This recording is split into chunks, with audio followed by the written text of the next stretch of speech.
Board की परीक्षाओं के परिणाम घोषित कर दिए गए हैं। हालांकि परीक्षाओं के परिणाम बहुत अच्छे रहे, परंतु कुछ विद्यार्थियों के लिए आशानुरूप नहीं रहे।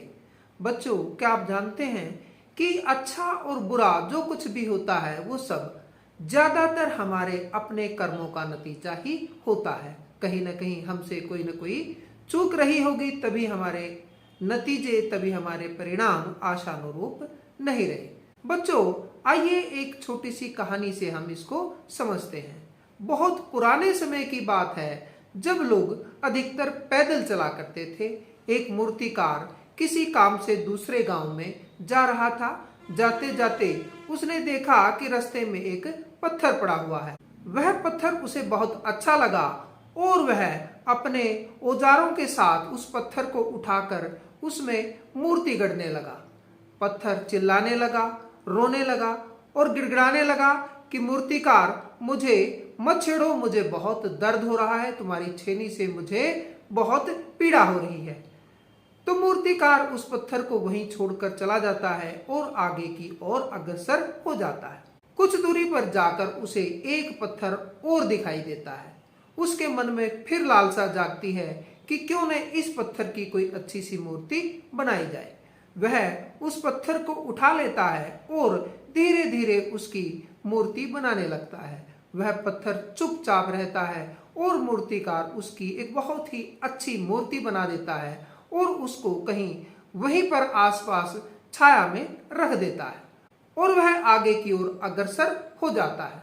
कुछ समय बाद जैसे ही वह एक गांव के नजदीक पहुंचता है, वह देखता है कि वहां पर काफी भीड़ लगी हुई है। वह वहां खड़े लोगों से पूछता है कि इसका कारण क्या है। तो लोग बताते हैं कि हम कई महीनों से मंदिर बना रहे थे, लेकिन किसी ने ध्यान ही नहीं दिया। आज मुहूर्त का समय था और मूर्ति हम लाना ही भूल गए।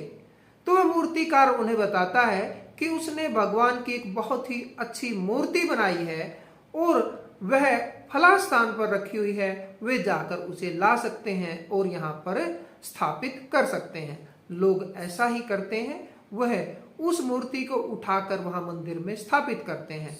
अब मूर्ति के लिए एक बेस की आवश्यकता थी, जिस पत्थर पर मूर्ति को रखना होता है।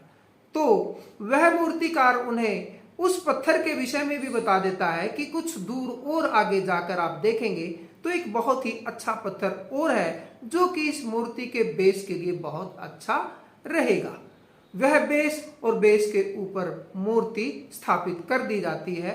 कुछ दिनों तक तो ठीक रहता है, परंतु जैसे जैसे वहां श्रद्धालुओं की भीड़ उमड़ती है तो लोग नारियल चढ़ाते हैं। नारियल मूर्ति पर चढ़ाने के लिए उस पत्थर पर पटका जाता है, तोड़ा जाता है और मालाएं मूर्ति पर पहनाई जाती हैं और जो नारियल का रस जो है उससे मूर्ति को नहलाया जाता है।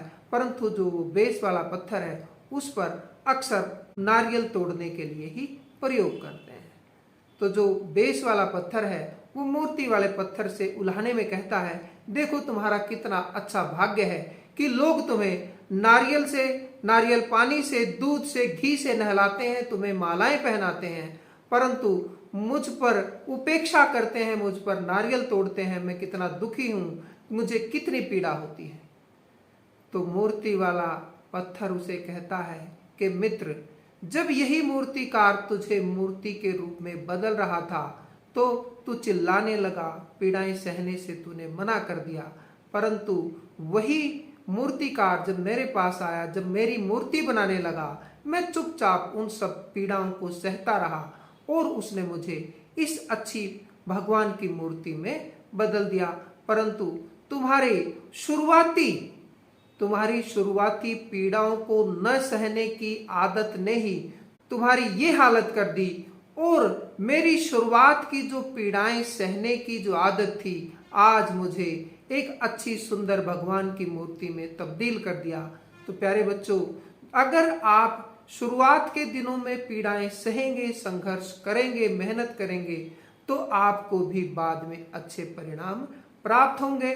और अगर आप उस पहले वाले पत्थर की तरह शुरू में संघर्ष नहीं करेंगे, पीड़ाएं नहीं सहेंगे, तो फिर आपको सारी उम्र ऐसे ही पछताना पड़ेगा, सारी उम्र संघर्ष करना पड़ेगा। इसलिए आपके पास जो ये समय है, थोड़ा सा जो विद्यार्थी जीवन का समय है, आप इस जीवन में संघर्ष करिए, मेहनत करिए। और जो अब ये अल्पकाल के समय की विद्यार्थी जीवन की जो संघर्ष है, ये संघर्ष आपको पूरे जीवन फलीभूत करते रहेंगे। उम्मीद है आप इस कहानी से शिक्षा प्राप्त करेंगे और जीवन के संघर्ष को समझेंगे और शुरुआती पीड़ाओं को सहन करेंगे, संघर्ष करेंगे और जीवन में सफलताएं प्राप्त करेंगे। धन्यवाद।